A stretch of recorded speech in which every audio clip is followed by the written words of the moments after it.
this is a zany Hitler week, but it's actually it's just kind of World War II satire week. Yeah. Because these are, well, films are both satires, and this is a hell of a satire. Is this a satire or is it a farce? You know what? I would black comedy. I'm going to say it's a farce because it's lot of like, it's kind of a bedroom comedy, a lot of, a lot of infidelity going on, and like, a mistaken dandy. Well, Lubitsch was famous for this, right? He did a lot of, even in Germany, he did a bunch of romantic comedies, sort of adult romance. Well, I've never seen it before, and I watched it and laughed my ass off. I don't know. It's a fun movie. It's still really funny. Yeah. It's got a lot. And it's a perfect part for Jack Benny too. He's not the greatest actor in the world. You could say that again. And you can see why they have kind of have cast him as a ham, because he has a certain hamminess to him. Yes. Yeah. I've always been allergic to Jack Benny. It was like one of those my parents' generation comics that I just couldn't figure out what the appeal was. And between me, it was like, there's Bob Hope, who just didn't ever strike me as particularly funny. Then there's Jack Benny, who's not funny, and he's also smug. And for me, it's like, I wish anybody but Jack Benny had been in this movie. Really? So that was a negative. That was a negative for you, huh? Throughout. He was not. I don't think he was. What about Carol Lombard? Well, I can't fault Carol Lombard. He wasn't doing much. Oh, look. And this must be her last movie before she died, right? It was her last. Yeah, she was actually. Is it? She was dead when this came out. Right. Yeah. And so this was. In fact, you looked at the posters. She got top billing because she was in the news. And so yeah. Oh no, Jack Benny. He is kind of like the whole the radio thing in Rochester and that kind of thing like that. But he doesn't do that in this film. Actually, I think he commits to the bit, and it's kind of because you're like you. I'm afraid he's going to kind of be Jack Benny, like he'd be like. He's definitely still Jack Benny. He didn't fall into. In other words, he didn't fall into his shtick. Jared, you just came in a little late. We just started, but I was just saying I've never liked Jack Benny, so that was a detriment to me enjoying this film because it's a lot of Jack Benny. Yeah, he's like the main star, and. The writing is clever, and I don't know Jack Benny. I've only I know his name. Yeah. I couldn't tell you one fucking thing that he's in or done or about him, except that I know how famous he was because I know the name. Right. But it seems like he was more. TV show was pretty good. I saw it in rerun. I thought he was more like TV. Yeah. He was a radio guy, actually. He started out. I gotta say, big in radio. Yeah. So movies would probably be the third thing on his resume, right? It was like radio, television. He did not do that many movies. He did mostly television show and radio stuff. Yeah. But I thought that when this first started, I was ready to. I kind of was like, oh God, I don't know the humor, and I was ready to hate it, and I absolutely loved this movie, like so much. Well, Lubitsch is a good director. Yeah, well, and I knew him by reputation as well. Ernst. Lubitsch is a film school guy, man. You totally. I will say, I think this movie is very well made. Yeah, yeah.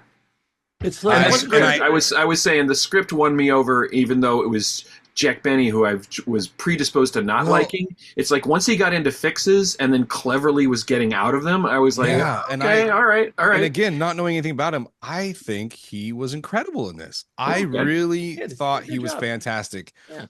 Stepping into that character of the other guy with the goatee, oh my God, he was spot on. I thought he was tremendous in this. That was super clever stuff and very convoluted. I had to really concentrate on the plot of this thing. Yeah, there was a couple of things where I was like, I was lost a great deal. Okay, I do have a question about Gestapo headquarters, because sometimes it seems like it's very difficult to get in and out, and other times it seems like the entire acting troupe shows up in Nazi uniforms at one point. Yeah. And they just sort of rolled in. Well, I think that's the farce. You're just not supposed to notice that, Joe. You're not supposed to think too hard about that. Apparently, all you need is Heil Hitler.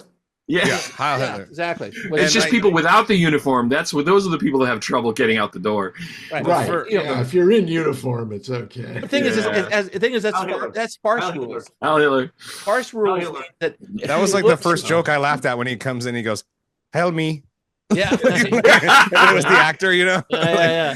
and the guy's like, no, that's not the line. And that's when it's a reveal that it's a stage that it's a play. Stage, right? I know, that's fun stuff. This movie is extremely clever. Obviously, Lubitsch is extremely clever, extremely talented. It feels, I can't believe this was made like during the war. Hitler was still alive when this thing was made. Yeah, like it's incredible that they could do this and do it so well and have that much. I don't know, like sort of. It almost seems like hindsight. It's so smart, or it's so have so much distance on it. Yeah. Could you get away with this movie a few years later when the true horror of what wacky I don't think it could be made after the war. There was at least one or two concentration camp jokes in this. Well, and then it's like I don't know, maybe that because they knew they had public didn't have access. Public didn't have access to news the way that we do now. News travel a lot slower. So by the time the last of the camps was liberated, and what was that, like 1940? 44, 45. 44, 45. So like, it's all funny to laugh at wacky Hitler jokes because we don't really know the true extent. No, in 42, and we were just getting in the war in 42, concentration camps, everyone thought that they were just some places where there were labor camps. Right. And so there's a joke. What was it? They do the concentrating. We do the camp. I think it was one of the jokes. We do the camping. Do the camping. Yeah, the camping. Yeah, exactly. So it's like ha ha ha. So I knew that was funny at the time, but now that was a part I was definitely having like in our week of two, wacky Hitler movies. Like I'm watching this going, I mean, I don't think people would.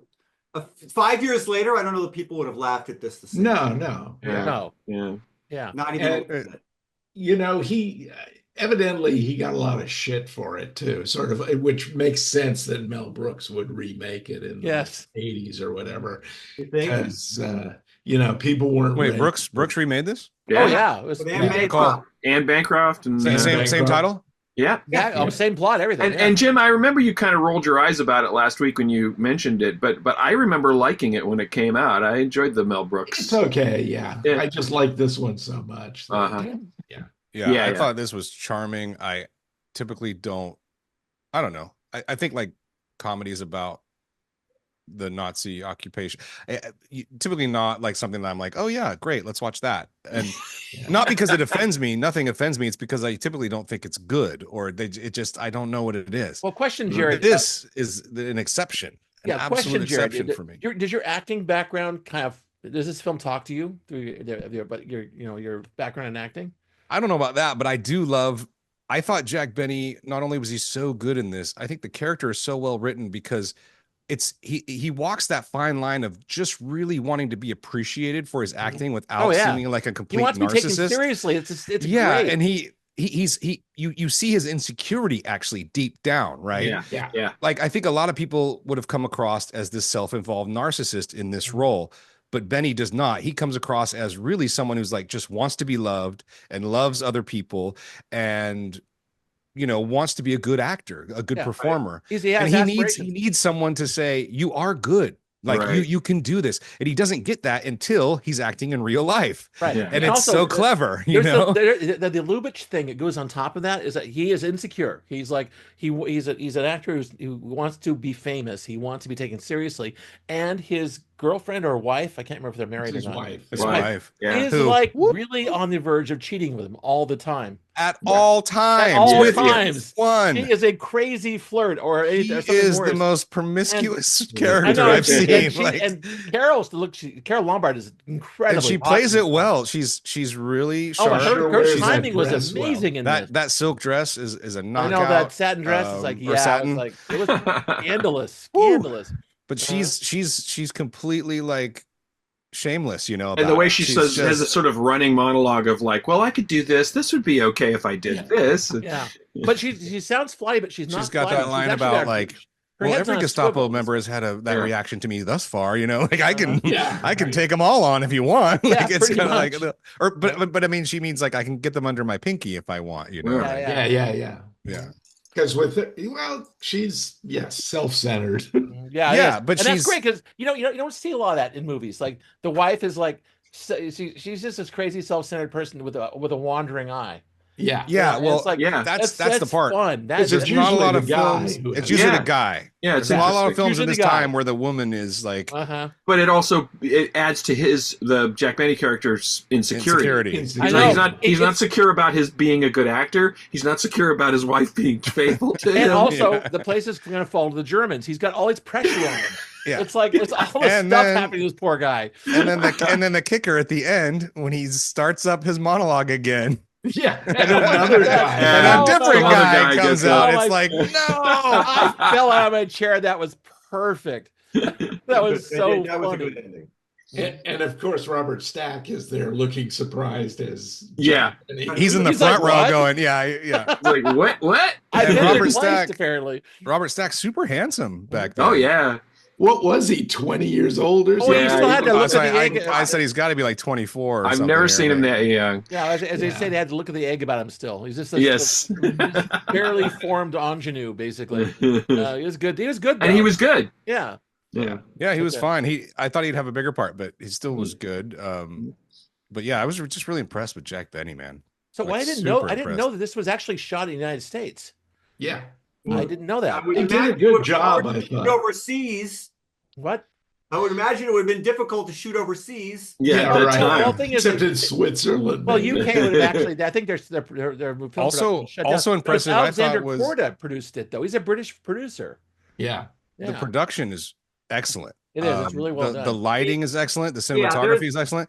The sets are beautiful. Where the camera's following a spotlight toward the end, like they're in the theater. Yeah. Like that was.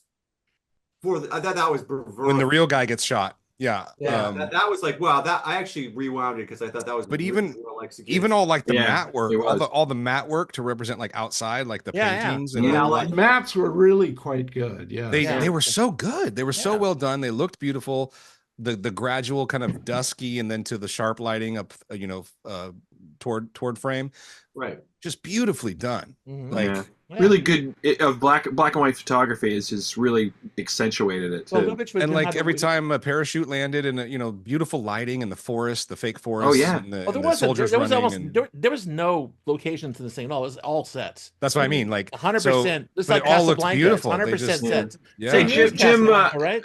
Shop Around the Corner is Lubitsch as well, isn't it? Right. Yeah, because based on a Hungarian play. So. Right. Oh, yeah. Right. Okay, so it kind of felt familiar to me. It's like, okay, I have to pretend that all these Americans are Poles and Germans now. Yeah. And then watching Shop Around the Corner, it was kind of the same thing. Yeah. Or the Great Dictator, which is you just have to forego any kind of accents here because you don't get them. But not in Jojo Rabbit, where everybody's doing a German accent, except the kid. Two different success. To varying degrees. To varying degrees of success. Yeah. No, this was a lot of fun. The very convoluted story. I love the fact that they found that dead spy. So was it Seletsky? Professor Seletsky. He shaved his beard off, put a fake beard on his head. Come on, that's farce stuff. That's great. Well, it was Chekhov's beard, right? Yeah, Chekhov lied about how his beard comes undone, and so they give him an extra one. As I was saying, John was remarking how easy it is to get into Gestapo headquarters. Yeah, farce rules apply here. Yeah, farce rules say if you look the part, you can do anything you want. I mean, he comes in coughing. Good night. Yeah, pretty much. Because he doesn't want them to hear his voice or look at his face very much. Pretty much.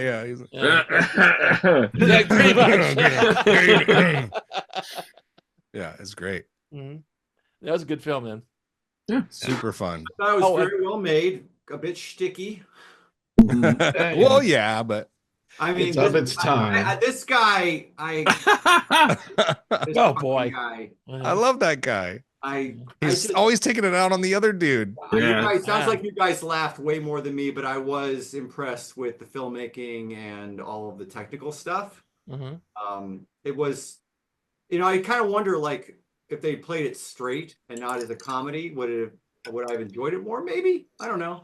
Maybe could be. Well, the comedy is of its time, and therefore was a bit of a challenge for me. But otherwise, well, that's what I thought too, Chris. Like I said, you were ready to sit there and hate it. No, I wasn't going to give it a chance, and then I wasn't. slowly. Oh, see, I was like, Yeah, I shouldn't say I may have misspoke. I wasn't ready to hate it. I didn't know what to expect, but the first couple of minutes, the humor, it rubbed me the wrong way out of the gate, and I was like, oh, I don't know about this. It's a bit of a slow start.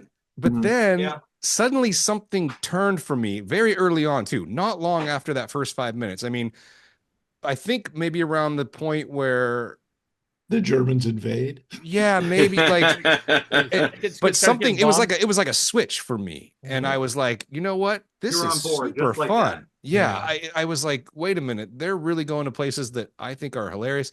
This is really fun. Yes, it's kitschy, of course, but then it just really washed over me. Like, I would watch this again. Like, I want to watch this multiple times. I think this is a really fun I think I'd movie. get more out of it. A couple more viewings. Jared, I would be confused less on subsequent. There were a couple of moments where I was like, oh, wait a minute. I don't know. Like, it definitely does clip along. I also thought it was quite sort of modern the way it moves. Jim. Boobs, yes. I thought it was modern the way they can compress time. There was a lot of times where there's like cuts, not even fade outs and fade ins, but just straight cuts. And you're like 2 months or a year in the future. Right. Yeah, that was unusual. Yeah, which is pretty sophisticated. Which is unusual for I was saying there were no title cards saying 3 months later or anything like that. You had to kind of everything was all right. Yeah. But, Jared, you saying about like maybe being put off at the beginning and then suddenly it turned and you were on board and you were with it. That happens to me a lot, and I think there's just that first act setup where you're not committed to anything, and we haven't gotten to the inciting incident, so there's no stakes. So all you're doing is sort of reacting to the surfaces. Yeah, like I think you're right. Like I felt like the jokes were stale until he went "Heil me." And I was like, "That's funny, right?" Well, mind and you, then they revealed it to be a play, and I was like, "Okay, I don't still know about this." The 10-minute development, this is a total fake out. Yeah, but then I think the minute they were like, "No, we're going to," the minute the acting troupe was like, we're going to be actually really reacting with Nazi. I mean, it was really Carolyn Bard going with that guy in the room, the actual professor, where I was like, I'm all in. This is great. Like, this is so fun. Now there's stakes. There's stakes. Yeah. And she's kind of playing him, and you know, it was really fun. And her, like, you know, she's fucking with him. He kisses her and she says, Heil Hitler, you know, it's like, it's great. You should count how many times they say Heil Hitler in this movie. It won me. Well, there's that whole scene where we'll talk about the next come in the other movie. We have both these films. They do the same like multiple Heil Hitler thing. It's like it's funny. Yeah, you know, someone said Heil Hitler. He's like, I used to make an old joke. Say, you know, aloha. It means hello. It means goodbye. Kind of like Heil Hitler. Yeah. Not out loud. I know, not out loud. Not in public, I'd say that, but it's like it's true though. Don't let Elon hear that. Oh my God. Oh, but it's a Jim, you have a corner on this thing? No, I just I've really enjoyed it since I saw it probably on Channel 4 Sunday afternoon movies back in the day, back in the 60s. Yeah, I agree with most of the criticisms. It's a little worn around the edges, or it seems a little old-fashioned sometimes. Yeah. But I enjoy it. I was invested in it, and I just think it's a funny movie. Me too. That's the thing. It's like it's kind of clunky, and it's also of its time. It's weird to think that people were laughing at this during the war. During the war. Well, I would even say like. It's so weird. Most of our animus was towards the Japanese because Pearl Harbor had just been. Yeah, we're just getting frothing in the mouth about that. But the thing is, it's still happening out there, you know. And so we're saying, you know, the thing is, it's very strange, but it broke through so many times with me. I just laughed my butt off because it's I was really entertained. I was really entertained. Me too. It makes me want to look up what year that song, the Führer's Face, came out, because that was like a comedy song, comedy novelty song. That was Spike Jones. Spike Jones, right? Yeah, the original Spike Jones. Oh no, I get to put that song at the end of the. And so again, it's probably it was before 44, 45, where we were finding out what was actually going on in those concentration camps, and he was an object of ridicule. It was just like he's funny. Hitler's funny because he's ridiculous. Well, you know, Americans were very much. Looney Tunes were making fun of the Nazis there at about this time too. Yeah. But like, I would probably watch this before I would watch like Bringing Up Baby again or some other kind of farce that was like decades later. Like, I just think this is really fun. The cartoon and the song came out in 1943. Thank you. The Donald Duck cartoon, To Fear His Face. Yeah. Which I recommend very highly if you've never seen it before. It's great. It's bizarre. Bringing Up Baby is 38. Yeah. Oh, is it before this? I'm sorry. Yeah. Oh, yeah, it's late 30s. Mistake. Kind of like You Can't Take It With You. Yeah. Yeah. But like Bring Up Baby is full on farce. I mean, this is definitely farcical as well. But yeah, but man, it's a farce about a very serious subject. Yeah. God damn. All right, well, I guess we can do thumbs at this point. I'll give it a thumbs up. Big thumbs Dude, up. thank you. Over here. Do we need more Lubitsch? It's over here because of Jack Benny, but otherwise, yeah. Good Okay.